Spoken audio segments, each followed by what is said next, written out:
every breath you take, every move you make, every bond you break, every step you take, I'll be watching you. She doesn't know how long I've been watching.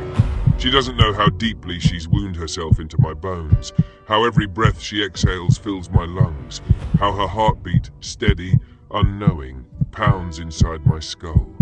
She moves, and something inside me unravels.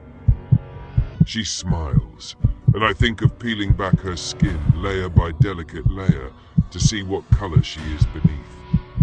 She laughs, and my teeth clench so hard I swear I hear something crack. She doesn't know that she belongs to me. She doesn't know, but she will. The first time I saw her, I felt something inside me break. She stepped onto the bus, and the world shifted. She was light and softness, porcelain skin stretched too tight over a fragile, breakable frame. Her lips, pink, full, made to be bruised, parted slightly as she exhaled a sigh, fingers gripping the strap of her purse. Her eyes, deep and endless, swallowed me whole before she even saw me. She smelled like vanilla and something else. Something beneath it, something warm and raw, something that made my pulse throb in my throat. I imagined biting into her wrist, feeling the skin give way beneath my teeth. Would she whimper?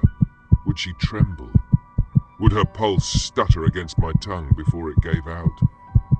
She sat by the window, her breath fogging the glass, fingers tracing some absent-minded pattern. I wanted to crawl inside her skull, see the things she thought about, twist them, reshape them, until the only thing left was me. She didn't even know I was there. Not yet. I started following her that night. Her steps were light, too quick, like she was running from something. But she didn't look over her shoulder. She should have. Her apartment was too small, too open. A second-floor walk-up, just a flimsy lock between her and the world.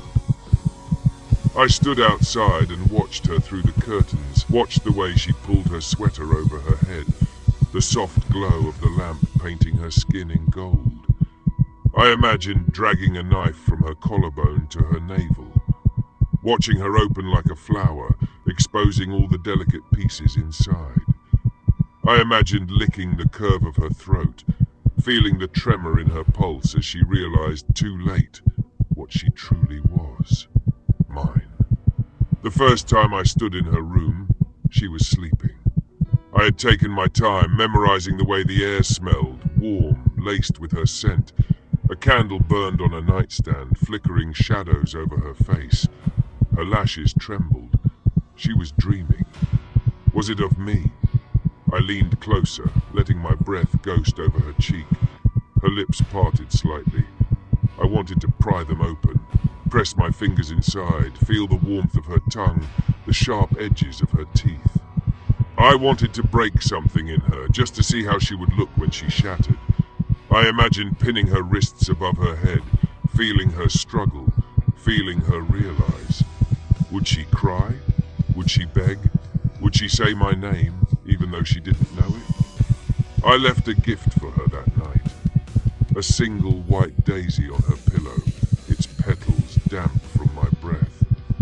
I stood outside the next morning, watching through the glass as she found it.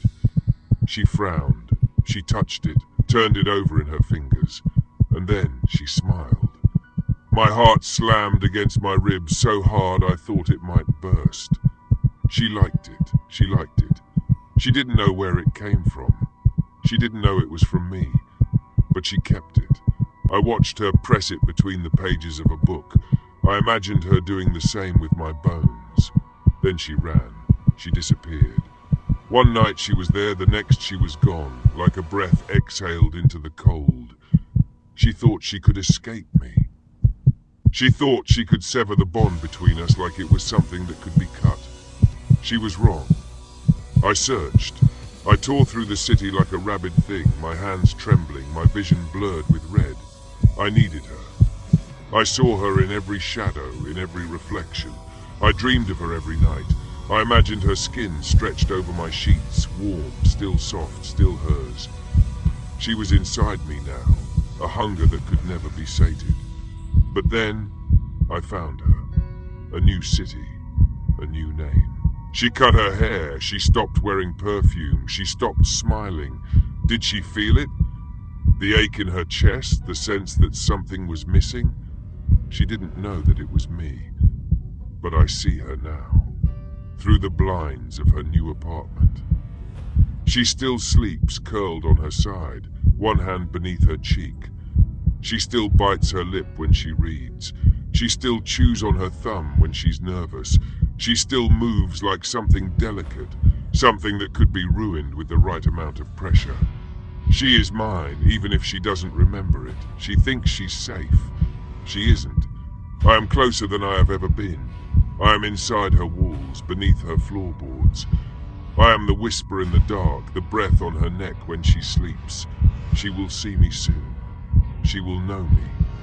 And when she does, she will never leave me again. Every breath you take